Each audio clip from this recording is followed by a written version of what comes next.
IFM News. Lokal.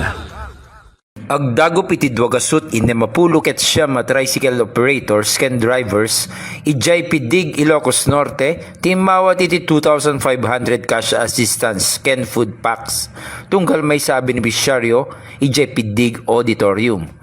Iti gobyerno probinsyal ti Ilocos Norte ket dimmanon kadagiti grupo ti tricyclean iti entero probinsya para iti agtultuloy apan nakaiwaras iti subsidy iti gasolina tapno matulungan da ang malakaan ti panagnato ti presyo na.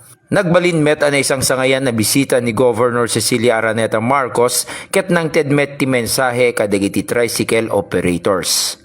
And alam ko po, it's a very crucial role that you play, syempre lalo na ngayon, yung gender and yung mga issues, diba? So, I'm really glad na you're here, taking your time to really find out about the programs and the budgets that you're going to can offer also for our Canadians.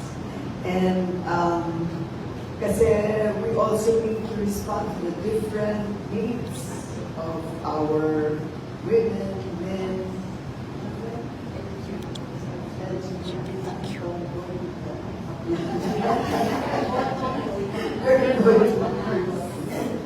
Ibang-ibang kasi ngayon. Dati, ano lang diba? Ngayon dapat medyo may sensitivity. So, yeah. So I also encourage all of you to continue your key, to do what you're supposed to be doing and be very sensitive also, as you already know and you already are, to the different needs of the different sectors in our society.